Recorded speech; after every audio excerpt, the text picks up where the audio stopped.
வணக்கம் மாணவர்களே, ஜேமிலேருந்து உங்கள் தரன். ஜேமில் தேர்தல் முடிஞ்சது, ரிசல்ட்ஸும் வந்துட்டுது. கிட்டத்தட்ட 100% வரையில் கிட்டத்தட்ட ரிசல்ட்ஸ் வந்துட்டுது. அதன் அடிப்படையில் வந்து சிடியு கட்சி, ஃப்ரிட்ரிஷ் மேட்ஸுன்ற சிடியு கட்சி தான் முதல் கருத்து கணிப்பின்படி அப்படி முந்தி இருந்துச்சதோ அதே அடிப்படையில் அவர்கள் முதல் இடத்தையும், ஏஎஃப்டி கட்சி இனவாத கட்சி என்னும் தமிழர்கள் இதன் வினம் வலதுசாரி கட்சி, தீவிர வலதுசாரி கட்சி என்று சொல்லலாம், அவர்கள் வந்து 2வது இடத்தை பிடிச்சிருக்கிறார்கள். இதில் நல்லபடியாக என்னென்றால் 83லேருந்து 84% ஆட்கள் வந்து எலெக்ஷனுக்கு வாக்களிக்க போயிருக்கணும். இது வந்து 2ஆம் உலக யுத்தத்துக்கு பிறகு அதிக மக்கள் பங்களித்த ஒரு தேர்தலாக இருக்குது. ஏன்னா இந்த ஜேமன் நாடே வந்து புனரசீலனை பண்ணி இருந்துச்சு. இந்த தேர்தல் இது வந்து 2 மக்களையும் வந்து பிரிச்சமாக இருந்துச்சு. அதுலேயும் வந்து நீங்கள் அந்த காட்டை பார்த்தீங்கன்னா, ஏமன் காட்டை பார்த்தீங்கன்னா, இது கிழக்கு பக்கம் வலதுசாரி கட்சியே வாக்களிச்சிருக்கு. கிழக்கு பக்கம் பெர்லினை தவிர மிச்ச எல்லா இடத்துலையும் வந்து வலதுசாரி கட்சிகளோட வாக்கு தான் கூடவாக இருக்குது. இதில் பாருங்கள் தேர்தல் ரிசல்ட்ஸ், இதுதான் தேர்தல் ரிசல்ட்ஸ். இந்த இதில் வந்து பார்த்திங்கன்னா சிடியு கட்சி முன்னுக்கும், சிடியு கட்சி 28.5%, இந்த ஏஎஃப்டி கட்சி 20.8%, SPD 14.4%, க்ரீன் கட்சி வந்து 11.6%, டி லிங்க லெஃப்ட் பார்ட்டி வந்து 8.8%. லெஃப்ட் பார்ட்டி வந்து பிரிஞ்சாலும் வந்து இந்த முறை வந்து நல்ல அம்மாவை வெற்றியை பெற்றிருக்கு. அதுக்கு முக்கியமான காரணம் என்னென்னு நீங்கள் பார்த்தீங்கன்னா என்றால், இது ஃப்ரிட்ரிஷ் மேட்ஸ் இருக்கிறார் இல்லோ, அவர் வந்து ஒருக்கா சொல்லியிருந்தார், செய்திருந்தார், வெளிநாட்டுக்கு எதிரான கடுமையான சட்ட இதை வந்து ஏஎஃப்டி கட்சியோட இணைஞ்சு வந்து புண்டஸ்டாக்கில் தீர்மானம் செய்திருந்தார், நிறைவேற்றியிருந்தார். அந்த இதன் எதிர்ப்பு தான் கடைசி நேரத்தில் 5% வெறுமோ வரையாத ஒன்று தெரியாது இருந்த லெஃப்ட் பார்ட்டியை வந்து ரெட்புல் குடித்தா வந்து பரப்பினம்னு சொல்லிவினவில்லை. அதே மாதிரி வந்து லெஃப்ட் பார்ட்டியை வந்து வைக்கி இறக்க வந்து அவள் பறந்துருக்கணும். 5% பெருமை வேறு ஒன்று நம்பிக்கை இல்லாமல் இருந்த வந்து இப்போ 8% மேலே வந்து அவர்களுக்கு வாக்கு கிடைச்சது காரணமே வந்து இந்த காரணம் தான். அவர்கிட்ட இதுக்கு கருத்துக்கு எதிராக இப்போ வந்து இனி கவுன்சிலராக வர போகிற அவருக்கு எதிராக வந்து அவர்களோட பரப்புரை எப்படி வந்து நீங்கள் அவர்களோட சேர்ந்து இணையலாமன்ற இந்த பரப்புரை தான் அவர்களுக்கு வந்து இறைக்க கிடைச்சி அவர்களுக்கு 8.6% வந்து கிடைச்சிருக்குது. அதோட நீங்கள் பார்த்தீங்களென்றால் இளம் வாக்காளர்கள் வந்து கூடுதலான நாட்கள் வந்து லெஃப்ட் பார்ட்டியை வந்து வாக்களிச்சிருக்கணும். முதலாவது இடத்துல வந்து லெஃப்ட் பார்ட்டி இருக்குது. இளம் வாக்காளர்களில் முதலாவது இடத்துல லெஃப்ட் பார்ட்டியும், 2ஆவது இடத்துல வந்து ஏஎஃப்டி கட்சியும் இருக்குது. லெஃப்ட் பார்ட்டிக்கு நல்ல வாக்கு கிடைச்சிருக்குது. அதுக்கு என்ன காரணம்? அதுக்கு முக்கிய காரணம் வந்து சோசியல் மீடியா ஆக்டிவிட்டியை பார்க்கணும். முதல் தலைமுறை 18 வயதுலேருந்து 24 வயது வரை உள்ள இளைஞர்கள் வந்து கூடுதலாக வந்து லெஃப்ட் பார்ட்டி இதுன்றது வந்து நானும் வந்து ஒரு நல்ல இதை தான் பார்க்குறேன். நானும் வந்து வாக்களிக்க போகும்போது நானும் தீர்மானிக்க முடியாமல் இருந்துச்சு. க்ரீன் பார்ட்டிக்கு போகிறதா, லெஃப்ட் பார்ட்டிக்கு போகிறதா, வாங்கின பார்ட்டிக்கு போகிறதான்னு எனக்கும் தெரியாமல் இருந்துச்சு. எப்படி தீர்மானிக்கிறேன்ட்டு முதல் வாக்கு வந்து நான் க்ரீன் கட்சி முதல் டிரெக்ட் வாக்கு வந்து டாக்டர் ஸோ அவருக்கு தான் நான் போட்டிருந்தேன், க்ரீன் கட்சியை சார்ந்தவன். 2வது வாக்கு பார்ட்டிக்கு போடுற வாக்கு, எந்த பார்ட்டிக்கு நான் போடணுமெண்டு அந்த வாக்கில் வந்து நான் லெஃப்ட் பார்ட்டிக்கு தான் நானும் போட்டேன். ஏனென்றால் இப்போ க்ரீன் கட்சியில் இருக்கிற தலைமை வந்து எனக்கு பிடிக்கல. அது வந்து கூட வந்து நடுவை நோக்கி போய் கொண்டிருக்கிறோம். அதோட வந்து உக்ரைன் போர், இப்படி பல கருத்துக்கள், வெளிநாட்டாக்களுக்கு எதிரான கருத்துக்கள் கூட வந்து நம்மளை முந்தி வந்து க்ரீன் பார்ட்டியை தான் எங்களை தமிழர்கள் அனைத்து கூடுதலான வெளிநாட்டுக்காரர் வந்து வாக்கு போடுறதை வந்து க்ரீன் கட்சிக்கு தான். ஏன்னா க்ரீன் கட்சி வந்து எங்களுக்கான உரிமைக்காண்டி போராடும். யாரையும் திருப்பி அனுப்புறனாலும் அவர்கள் போராட்டத்தில் நிற்பினோம். லெஃப்ட் பார்ட்டி மாதிரி க்ரீன் பார்ட்டி வந்து போராட்ட காலத்தில் நிற்பினோம். இன்றைக்கு கூட அரசியலுக்குள்ளே இருக்கிறபடியால், எதிர்கட்சியை கூட வந்து அவர் கதைக்கிறபடியால், போராட்டங்கள் நடத்துகிறபடியால் க்ரீன் கட்சி மீது வந்து மக்களுக்கு நம்பிக்கை இருந்துச்சு, சப்போர்ட்டாக இருந்துச்சுன்னா. இப்போ தலைமை, இந்த க்ரீன் கட்சியோட தலைமை வந்து நடுவை நோக்கி போனபடியால் எங்கள் வெளிநாடாக்களின் மத்தியிலையும் வந்து க்ரீன் கட்சியின் நம்பிக்கை வந்து பெருசாக இப்போ குறைஞ்சிருக்கு. அதை தான் இப்போ காட்டியிருந்துச்சு. லெஃப்ட் பார்ட்டியின் வளர்ச்சியை வந்து வெளிநாட்டாக்களில் வாக்குலன்னு தான் நான் சொல்ல முடியும். அதில் வந்து குறிப்பாக வந்து நீங்கள் பெர்லினை பார்த்தீங்கன்னா, ஈஸ்ட் ஜேர்மன் வந்து இது வலதுசாரி கட்சிக்கு, நீல கட்சி ஏஎஃப்டி கட்சிக்கு வந்து வாக்களிச்சிருக்கு. ஈஸ்ட் ஜேர்மனி, ஓஸ்டன் டொச்சில் சொல்லியிருந்தேன். ஈஸ்ட் ஜேர்மனி வந்து முக்கியம் தியூரிங்கன், சாக்சன், இப்படி வந்து மிக்லன்பர்க்-போப்பர்மென், இப்படி வந்த மாகாணங்கள், அந்த மாகாணங்களில் வந்து பிரன்போக்கின மாகாணங்களில் வந்து இது ஏஎஃப்டி கட்சி தான் 37-35% மேலே வாக்களிச்சிருக்கிறோம். அதெல்லாம் பெரியது. இந்த 35% இவ்வளோ வாக்குகள் வந்து மற்ற கட்சியில் வாங்க மாட்டேன்னா 35% மேற்பட்ட வாக்குகள் வந்து ஈஸ்ட் ஜேர்மனில் வலதுசாரி கட்சிக்கு போயிருக்குது. இந்தியாவில் வெஸ்ட் ஜேர்மன் பக்கம் பார்த்தீங்கன்னா, மற்ற ஜேர்மன் ஃபுல்லாக பார்த்தீங்கன்னா CDU-CSUக்கு தான் கருப்பு கட்சிக்கு தான் கூடுதலான வாக்கு கிடைச்சிருக்கு. ஒரு பக்கம் கருப்பாக ஏமன் படத்தை பார்த்தீங்கன்னா ஒரு பக்கம் கருப்பாக இருக்குது. வெஸ்ட் ஏமன் வந்து west north Yemen east Yemen எல்லாம் ஈஸ்டில் south Yemen west Yemen north Yemen எல்லாம் கருப்பாக இருக்குது. ஈஸ்ட் ஏமன் மட்டும் நீளமாக இருக்குது. நான் வந்து நீளம் இதை புள்ளவர் போட்டோடைய நான் நீல கட்சிக்கு ஆதரவாளர் இல்லை, அதை எதாச்சியாக போட்ட புள்ளவர் தான் இந்த இது. அதனால் வந்து ஈஸ்ட் ஏமன் வந்து நீளமாக இருந்துச்சு. மிச்சம் இதெல்லாம் வந்து கருப்பாக இருக்குது. கொஞ்சம் இடங்களில் வந்து சிவப்பு இருக்குது. சிவப்புன்றது வந்து இப்போ ஆள்ற கான்சுலண்ட கட்சி தான் சிவப்பு கட்சி. ஓலாஃப் ஷோல்ஸ்ன்ற கட்சி தான் சிவப்பு கட்சி. கருப்பு கட்சி வந்து இனிவர கான்சுலேட்ட கட்சி தான் கருப்பு கட்சி, CDU-CSU என்ற கட்சி. அந்த ரீதியில் பார்க்கும்போது இந்த இது இப்படி இருக்குது. ஜேமன் வந்து இப்போ கொஞ்ச நாளைக்கு முதல் தான் இணைஞ்சி 30 வருஷத்துக்கு தான் இணைஞ்சிச்சு ஜேமன். ஆனால் இப்போ வந்து அந்த பிரிவினம் ஜேமனில் வந்து பிரிவினம் வந்து அப்படி இருக்குன்னு தெரியுது. ஒரு பக்கம் மக்கள் வந்து ரஷ்யாவுக்கு சப்போர்ட் அண்டம் இந்த நாங்கள் வந்து இந்த அவர்களோட வாக்கு பார்த்தீங்கன்னா உக்ரைனுக்கு வந்து ஜேமன் சப்போர்ட் பண்ணுது. அதை வந்து அவர்கள் விரும்பினம் இல்லை. ஏன்னா அவர்களுக்கு இப்போ வெஸ்ட் ஏமன்லேருந்து காசு போய் கொண்டிருக்கு ஈஸ்ட் ஏமனுக்கு. இந்த பொருளாதாரத்தில் வந்து உயர்த்துறதுக்காண்டி வெஸ்ட் ஏமன்லேருந்து ஈஸ்ட் ஏமனுக்கு இப்போ வந்து காசு போய் கொண்டிருக்குது. அப்போ வந்து அந்த இதில் இருந்து உக்ரைனுக்கு உதவி செய்யும் போது வந்து அது அவர்களுக்கு பெருசாக பிடிக்கல நினைக்கிறேன். அதே மாதிரி யங் ஜெனரேஷன் ஆக்கள் வந்து ஈஸ்ட் ஏமனில் குறைவு. அவர் வந்து வெஸ்ட் ஏமனுக்கு வேலைக்கு வந்துட்டார்கள். இப்போ கொஞ்சம் ஏறிக்கொண்டிருக்குது. ஆனால் முந்தி வந்து சரியான வேலை வாய்ப்புகள் குறைபடினாடி ஈஸ்ட் ஏமனில் வேலை வாய்ப்புகள் குறைபடினாடியால் கூடுதல் நாட்கள் வெஸ்ட் ஏமலான்னு இருக்கிறேன். ஆனால் ஈஸ்ட் ஏமனில் எல்லாரும் வந்து வலசாரி கட்சிக்கு வாக்கு போட்டினோம்னா கடைசி வரையும் இல்லை. பெர்லின் ஏமன் தலைநகரமும் வந்து ஈஸ்ட் ஏமன்லாம் இருக்குது. அந்த இவ்வளவு ஈஸ்ட் ஏமன் சுற்றி வந்து ஈஸ்ட் ஏமன்டா நடுவில் வந்து பெர்லினோட ஒரு சின்ன மாகாணம் இருக்குது. அந்த மாகாணம் வந்து ஃபுல்லாக வந்து இந்த முறை லெஃப்ட் பார்ட்டி நகையில் போய் இருக்குது. அதிசயமாக இந்த இதில் வந்து 8% எடுத்தாலும் வந்து லெஃப்ட் பார்ட்டி வந்து பெர்லினில் 21% மேலே எடுத்திருக்கேன். இந்த லெஃப்ட் பார்ட்டி தான் முன்னிலை நிற்குது. அதில் வந்து எஃப்டி கட்சி வந்து ரெண்டாவதாக கூட இல்லை. CDU-SPD தான் நாங்கள் ரெண்டாவதாக நிற்கிற முடிய முதலாவதாக வந்து லெஃப்ட் பார்ட்டி நிற்குது. இது ஏஎஃப்டி கட்சிக்கு 17% தான் கிடைச்சிருக்கு. அங்கே ஈஸ்ட் ஏமனில் ஃபுல்லாக வந்து 37-35% கிடைச்சிருக்கு. 3 இருக்குது. ஆனால் பெர்லினில் வந்து 1 தான் இருக்குது. 1-7 அப்படி இருக்குது. இன்றைக்கு பெர்லின் வந்து வித்தியாசமாக இருக்குது. ஏனென்றால் அதுக்கு முக்கிய காரணம் வெளிநாட்டாக்கள் கூடுதலாக வந்து துருக்கி நாட்டுக்காரர்கள் வந்து பெருமளவில் பெர்லின் ஏமன் தலைமை நகர் பெர்லினில் இருக்கிறோம். அப்படி வெளிநாட்டாக்கள் பல மொழி பேசுகிற மக்கள் வந்து பெர்லினில் இருக்கிறபடியால் அந்த வாக்கள் வந்து லெஃப்ட் பார்ட்டிக்கு இந்த முறை போயிருக்குது. இப்போ இந்த இது வந்து லெஃப்ட் பார்ட்டி இப்படி கொண்டு பண்ணிச்சென்றால் வெளிநாட்டாக்கள் முந்தி கிரீன் கட்சிக்கு போன வாக்கள் வந்து இப்போ லெஃப்ட் பார்ட்டிக்கு போகிற வாக்கு வீதம் வந்து கூடும். இதை தொடர்ந்துச்சு நம்ம இவர் வந்து ஆட்சிக்கு போகாமல் எதிர்கட்சியாக இருந்து கொண்டு லெஃப்ட் கட்சி நின்று சென்றால் அது வந்து ஒரு வகையில் வந்து நான் நல்லபடியாக பார்க்குறேன். ஒன்றுமுறை இது பார்த்திங்கன்னா இளம் வாக்காளர் வந்து லெஃப்ட் கட்சிக்கு தான் இருக்கணும். அதுக்கு முக்கியமான காரணம் வந்து நாங்கள் வெளிநாட்டவர்கள் அடுத்த ஜென்ரேஷன் வெளிநாட்டவர்கள் வந்து லெஃப்ட் பார்ட்டிக்கு போட்டிருக்கணும். கிரீன் கட்சியில் இருக்கிற நம்பிக்கை இழந்து அதுக்கும் போட்டிருக்கணும். ஆனால் கூடுதலாக வந்து லெஃப்ட் கட்சிக்கு போட்டிருக்கணும். அதுதான் அது காட்டுது. லெஃப்ட் கட்சியில் யார் கேண்டிடேட்டானே எனக்கு கூட தெரியாது. கேள்விப்பட்டிருக்கேன், ஆனால் யாருன்னே தெரியாது. ஏன்னா அந்த கட்சி உடைஞ்சு நல்லா கீழே போயிருந்தது. இப்போ அவையே தான் நம்பி அவை வந்து 3 இடத்துல வந்து வெற்றி பெற்று பார்லிமெண்ட்டில் போகிறேன்னு தான் நம்பி கொண்டிருந்தபடியே 5% மேலே அவர்கள் வெறுவார்களே கூட லெஃப்ட் பார்ட்டி நம்பையில் அந்த கட்சியிலேருந்து தான் சாரா வாக்னேக்ட் அவள் வந்து பிரிஞ்சு போயிருந்தா. முந்தியும் வந்து கடுமையாக போராடி தான் பார்லிமெண்ட்டுக்குள்ளே வருவினோம். இந்த முறை வந்து 8% மேலே எடுத்ததை வந்து ஒரு ஆச்சரியமான ஒரு பாரிய வெற்றியை நான் பார்க்குறேன். அதில் வந்து அவர்கள் சண்டைக்கு எதிரான வெளிநாட்டுகளுக்கு ஆதரவான குரல்களை வந்து பல இடங்களில் வந்து கொடுப்பார். போராட்டங்களை வந்து கடுமையாக செய்வார்கள். அந்த ரீதியில் அவர்கள் இது உக்ரைனுக்கெல்லாம் இது ஆயுதங்கள் கொடுக்கக்கூடாத ரீதியிலெல்லாம் அவர்கள் பிரசாரம் செய்வார்கள்.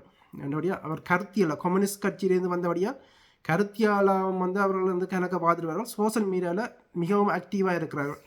சோசியல் மீடியாவில் வந்து ரைட்டுக்கு எதிராக வந்து லெஃப்ட்டு தான் அவர்கள் கூட இதாக இருக்கிறார்கள். எலன் மஸ்க் வந்து ரைட்டுக்கு சப்போர்ட் பண்ணி கிரீன் கட்சி அடித்தாலும் மக்கள் மனதில் வந்து கிரீன் கட்சின்ற இது வந்து அப்படி எலன் மஸ்க் இதண்டபடியே தான் கிரீன் கட்சிக்கு கொஞ்சம் பேர் வாக்கு போட்டிருக்கிறேன். எலன் மஸ்க்கு தான் நன்றி சொல்லணும். கிரீன் கட்சிக்கு ஓரளவு வாக்கு கிடைச்சதுக்கு.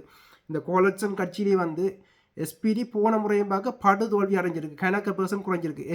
FDP கட்சி இந்த அரசாங்கத்தில் இருந்த FDP கட்சி அது விலகி போனபடியே தான் இந்த அரசாங்கம் கலைஞ்சது. இந்த FDP கட்சி வந்து பார்லிமெண்ட்டுக்குள்ளேயே நுழையில்லாத நிலையில் நிற்குது. அது இந்த கட்சி தலைவர் லின்னர் வந்து தான் பதவியில் போகிற கருத்தையும் வந்து வெளியிட்டிருந்தார். அவற்றை கடைசியான பேட்டியை பார்த்துருந்தோம் என்றால் தன்னை வந்து கொஞ்சம் புகழ்ந்து மக்களுக்கு நன்றி சொல்லிக்கொண்டு அவர் வெளியேற விடயமாக தான் நான் பார்க்குறேன். அப்படி தான் இந்த இது நிற்குது. எஸ்பிடின்ற ஓலாஃப் ஷோல்ஸும் வந்து அவர் அநேகமாக பதவி விலவரன்னு எதிர்பார்க்கப்படுது. ஆனால் கிரீன் கட்சி கொஞ்சம் தான் பின்னடைவுன்றது அதுக்கு முக்கியம் எலன் மஸ்காகவும் இருக்கக்கூடும். எலன் மஸ்க் வந்து கடைசி நேரத்தில் சொன்ன விடயங்கள் வந்து கிரீன் கட்சிக்கு எதிராக சொன்ன விடயம் வந்து கிரீன் கட்சிக்கு ஆதரவாக மாறி இருக்கிற சந்தர்ப்பம் இருக்குது. என்னுடைய கிரீன் கட்சி அதில் கொஞ்சம் வாக்கு கிடைச்சிருக்கு. எலன் மஸ்கால் வந்து கிரீன் கட்சிக்கு கொஞ்சம் வாக்கு கிடைச்சிருக்குது. என்னுடைய நல்ல எலன் மஸ்க் வந்து வலதுசாரி கட்சியை வந்து ஆதரித்தாலும் எதிர்மறையாக வந்து கிரீன் கட்சிக்கு வாக்கு கிடைச்சிருக்குன்னு நான் பார்க்குறேன். அடுத்தது வெளிநாட்டாக்கின்ற வாக்கு வந்து ரெண்டு பக்கமாக பிரிஞ்சிருக்கு. ஒரு பக்கம் கிரீன் கட்சிக்கும் ஒரு பக்கம் லெஃப்ட் கட்சிக்கும் இது இடதுசாரி கட்சிக்கும் பிரிஞ்சு இருக்குது. இடதுசாரி கட்சியின் வளர்ச்சி வந்து நல்ல ஒரு வளர்ச்சியை நான் பார்க்குறேன். இது வந்து வருங்காலத்தில் ஒன்றும் கூடும். இந்த ஏஎஃப்டி கட்சி இது இருக்க போகுது. ஏஎஃப்டி கட்சி இப்போ வந்து அவர்கள் ஆட்சிக்கு வராட்டியும் இது பிரிட்டிஷ் மேத்ஸ் வந்து தெளிவாக சொல்லியிருக்கிறார். இந்த வலதுசாரி கட்சியோட வந்து நாங்கள் சேர மாட்டோம். அவள் வந்து அலிஸ் வாயில் வந்து சொல்லியிருந்தா தன் கையை இதாண்டு உங்களோட சேர்றமாண்டு அவள் இதான்றது சேர்றதுக்கான எல்லா இதையும் வந்து அவர்கள் எதிர்த்தாலும் வந்து தான் அவர்களோட கூட்டணிக்கு போவோம்னு அவள் சொல்லியிருக்கிறார். அதோட வந்து தாங்கள் சேராட்டியும் பார்லிமெண்ட்டில் சேராட்டியும் வந்து அவர்கள் வெளிநாடுகளுக்கு எதிரான இதுகளை வந்து பிரேதனைகளை வந்து அவர்கள் வழிகொண்டு வந்துச்சுனோம்டா சிறிய கட்சி பார்லிமெண்ட்டில் கொண்டு வந்துச்சினம் என்றால் அதுக்கு வந்து தாங்கள் ஆதரவு தெரிவிப்பினம் என்ற விடயத்தையும் வந்து அலிஸ் வாயில் சொல்லியிருக்கிறார். இதில் வந்து முக்கியம் ஒன்றும் ஒரு விடயமாக நாம் பார்க்குறபடியும் அமெரிக்கா வந்து வெளிப்படையாகவே வந்து இந்த கட்சிக்கு ஆதரவு தெரிவிச்சிச்சு. இப்போ தான் அமெரிக்காவிலேயும் தேர்தல் நடந்து இப்போ தான் ட்ரம்ப் ஆட்சிக்கு வந்திருக்கிறார். இன்றைக்கு வெறும் 4 வருஷத்துக்கு வந்து அங்கே அமெரிக்காவில் 4-5 வருஷத்துக்கு அவைண்ட ஆட்சி அங்கே நடக்க போகுது அமெரிக்காவில். இன்றைக்கு அந்த சப்போர்ட் வந்து வலதுசாரி கட்சிக்கு இருக்க போகுது. மற்ற பக்கம் ரஷ்யாவிலிருந்தும் வலதுசாரி கட்சிக்கு சப்போர்ட் இருக்குது. நீங்கள் கூடுதலாக முந்தி பார்த்தீங்கன்னா ரஷ்யாவிலேருந்து இந்த முந்தி குடியேறின ஜேமன்காரன்னு சொல்லி கொண்டு வந்து குடியேறினாக்கெல்லாம் கூடுதலாக ருஸ்லான் வச்சுன்னு சொல்லுவீங்கன்னா அவர்களெலாம் கூடுதலாக வந்து ஜேமனில் இங்கே எங்களோட இடங்களெல்லாம் கூடுதலாக வாக்களித்தது வந்து இந்த வலதுசாரி கட்சிக்கு வாக்களித்தது வந்து ருஸ்லான் வச்சுன்னு சொல்லக்கூடிய ரஷ்யன் ஜேமன் அவர்களெலாம் வாக்களித்தார்கள். அது வந்து இப்போவும் தொடருது. அதில் ரஷ்யா சார்பாக வந்து அவை இருக்கிறோம். இந்த கட்சி வந்து ரஷ்யா சார்பாக இருக்கிறோம். அதே போல் ஈஸ்ட் ஜேமனை பார்த்தீங்கன்னா இந்த 2 கட்சிகள் சாரா வாக்னிக் கட்சியும் ரஷ்யாவுக்கு சப்போர்ட்டாக இருக்குது. ஏஎஃப்டி கட்சியும் ரஷ்யாவுக்கு சப்போர்ட்டாக இருக்குது. அந்த 2 வாக்கையும் பார்த்தீங்கன்னா கிட்டத்தட்ட 50% வாக்குகள் வந்து ரஷ்யா சப்போர்ட்டான வாக்குகளாக ஈஸ்ட் ஜேமனில் இருக்குது. ஏன்னா ரஷ்யாண்ட கண்ட்ரோலாக ஈஸ்ட் ஜேமன் வந்து இருந்தது. அப்படி அந்த இதில் வந்து அந்த சப்போர்ட் வந்து இப்போ அங்கே ரஷ்யா பக்கம் இருக்கிறத வந்து நாங்கள் பார்க்க முடியுது. அதோட வந்து அங்கே ஈஸ்ட் ஜேமனில் ஏன் வந்து கூட மக்கள் வலதுசாரி கட்சியை விரும்புகிறார்கள் என்றால் அது ஒரு ஆச்சரியமான விடயம். வெஸ்ட் ஜேமனில் வந்து கூட வெளிநாட்டாக்கள் வந்து கூட எப்போ இருக்கிறோம். ஆனால் ஈஸ்ட் ஜேமனில் வெளிநாட்டாக்கள் சரியான கொஞ்சம் பேர் தான் வெளிநாட்டாக்கள் அங்கே இருக்கிறோம். 1% கூட இல்லைன்னு நினைக்கிறேன் ஈஸ்ட் ஜேமனில் வெளிநாட்டாக்கள் தொகை. அப்படி வெளிநாட்டாக்கள் இல்லாத இடத்துல வந்து வெளிநாட்டுகளுக்கு எதிரான மனப்பான்மை ஏன் இருக்குன்னு அது ஒரு புரியாத புதிராக இருக்குது. இந்த வெளிநாட்டாக்கள் கூட இருக்கிற இடத்துல வெளிநாட்டாக்களுக்கு எதிரான இது பகை வந்து இருக்கிறது நார்மலான விடயம். ஆனால் வெளிநாட்டாக்கள் இல்லாத இடத்துல வெளிநாட்டாக்களுக்கு எதிரான பகையே அங்கே இருக்குது. மிக்ரேஷன் தான் முக்கியமான கருத்தியெல்லாம் இருந்துச்சு. இந்த மிக்ரேஷன் விடயத்தில் இந்த இது ஏஎஃப்டி கட்சிக்கு வந்து வாக்கள் வந்து கிடைச்சதே வந்து மிக்ரேஷன் விடயம் தான் முக்கியமான விடயமாக இருக்குது. 2வது விடயம் வந்து வேலை செய்கிற ஆக்கள் 35 வயதிலிருந்து 45 வயதான ஆக்கள் வந்து ஏஎஃப்டி கட்சிக்கு அதிகமாக வாக்களிச்சிருக்கணும். அந்த இதில் ஏஎஃப்டி கட்சி முதலாக நிற்குது. வேலை செய்கிற ஆக்கள்ன்ற இதில் தான் வேலை செய்கிற ஆக்கெல்லாம் கூடுதலாக வந்து ஏஎஃப்டி கட்சிக்கு வாக்களிச்சிருக்கணும். அதுக்கு பல காரணங்கள் இருக்குது. இதில் வந்து வெளிநாட்டாக்கள் வந்து நான் முதல் சொன்ன மாதிரி வெளிநாட்டாக்கள் வந்து பொஸ்ஸாக இருக்கும்போது வந்து ஜேமன்காருக்கு அது பெருசாக பிடிக்காது. அடுத்து வேலையில்லா திண்டாட்டங்கள் இருக்கும்போது வந்து இவர்களுக்கு வேலை இல்லாமல் இருக்கிற நேரம் வெளிநாட்டாக்கள் அந்த இடங்களில் வந்து வேலை செய்யும் போது அது வந்து ஒரு கோபத்தை எரிச்சலை ஏற்படுத்தும். இப்படி வந்து பல விடயங்கள். மற்றது இந்த ஒன்னமொரு பிரசாரம் செய்யப்பட்டிருந்துச்சு. வெளிநாட்டாக்கள் கூடுதலாக வேலை செய்யாமல் சோசியல் காசு எடுத்து கொண்டு இருக்கிறோம்னு அந்த ஒரு பொய் பிரசாரம் செய்யப்பட்டிருந்துச்சு. பொய்யன்னும் ஃபுல்லாக சொல்ல இல்லாத நான் ஓரளவுக்கு அதுக்குள்ளே உண்மையும் இருக்குது பொய்யும் இருக்குது 2ம் இருக்குது. அது கூடுதலாக வந்து சொல்லப்பட்ட போது வந்து அந்த இது வந்து ட்ரிகர் பண்ணியிருந்துச்சு. ஆனால் நல்லபடியமாக இப்போ நான் பார்க்குறது இளம் சமுதாயம் முதல் கட்ட முதல் தடவை வாக்காளர்கள் வந்து ஏஎஃப்டிஎம் பார்க்க லெஃப்ட் பார்ட்டி பின்னால் போய் நிற்கணும் எல்லாம். அதைத்தான் நான் ஒரு வரவேற்கத்தக்க விடயமாக பார்க்குறேன். ஆனால் அதுக்கும் காரணம் வந்து இந்த அடுத்த ஜெனரேஷன் வந்து ஜேமன் பாஸ்போர்ட் வச்சிருப்பினோம். அந்த அடுத்த ஜெனரேஷன் கூடுதலான பிள்ளைகள் வந்து வெளிநாட்டாக்கள் பிள்ளைகளை தான் இருப்பினோம். வெளிநாட்டாக்கின்ற புள்ளிகள் வந்து லெஃப்ட் பார்ட்டிக்கு வாக்களிச்சிருக்கிறன்றதும் இதில் காட்டுது. இதுதான் இந்த தேர்தலின் முக்கியமான கருத்துக்கள். அதுலேயும் வந்து பெண்கள் வந்து கூடுதலாக வந்து வலதுசாரி கட்சிக்கு வாக்களிக்கல, ஆண்கள் தான் கூடுதலாக வந்து வலதுசாரி கட்சிக்கு வாக்களிச்சிருக்கிறோம். பெண்களும் அழிச்சிருக்கிறோம். ஆனால் ஆண்கள் மாதிரி கூடுதலான பெண்கள் வந்து வலதுசாரி கட்சியை சப்போர்ட் பண்ணல.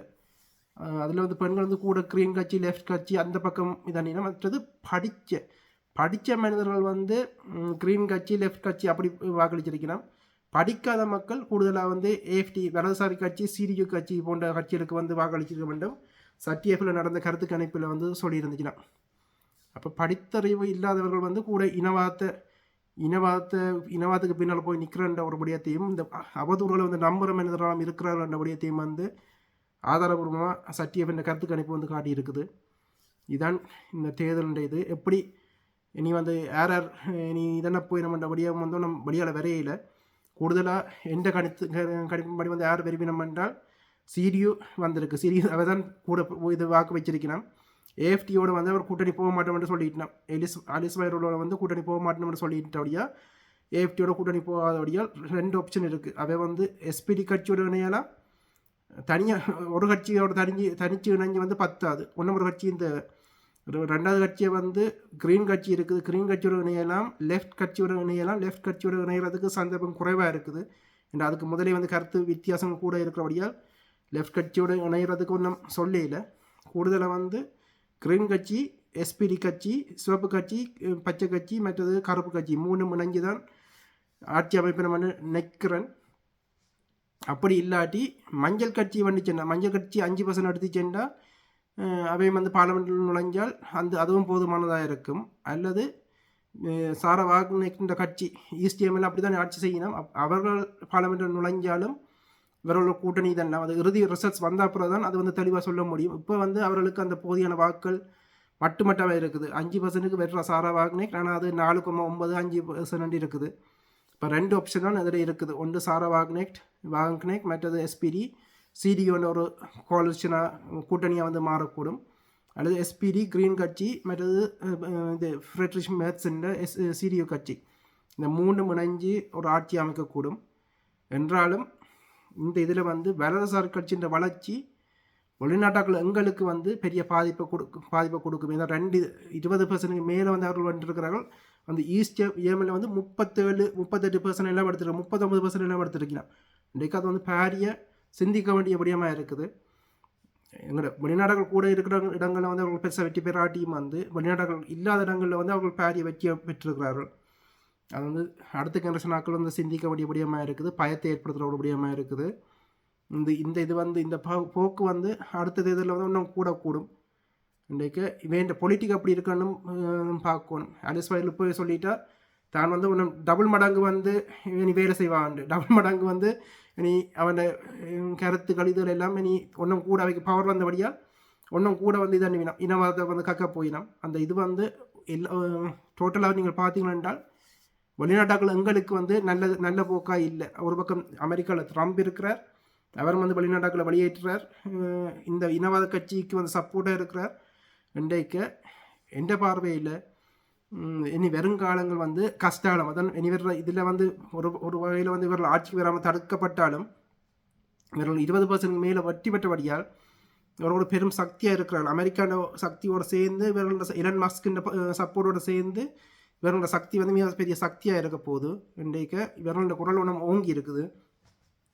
இதில் வந்து எங்களோட முதல் ஜெனரேஷன் ஆக்கள் வந்து தெளிவாக இருக்கணும். அதோட வந்து இப்போ கனபேர் வெளிநாட்டாக்கள் கனபேர் வந்து இப்போ ஜேமன் பாஸ்போர்ட் இருக்கிறபடியால் அவர்கள் வந்து லெஃப்ட் பார்ட்டிக்கு வாக்களிச்சிருக்கணும்.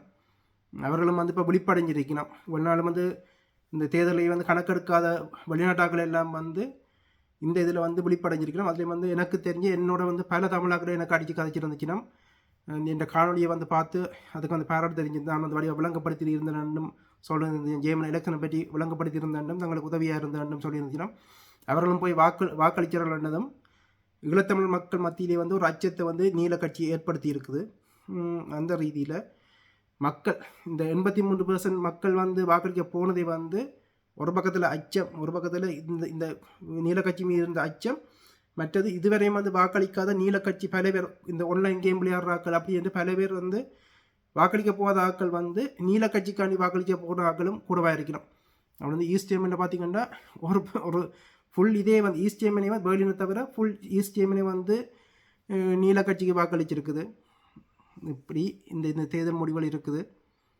இந்த காணொலி உங்களுக்கு ஓரளவு இந்த ஜெர்மன் எலெக்ஷனை பற்றி விளக்கக்கூடியதாக இருக்குமென்னு நம்புகிறேன். உங்களுக்கு கேள்வி இருந்துச்சு என்றால் மீண்டும் கேளுங்கள். அடுத்த காணொலியில் சந்திப்போம்.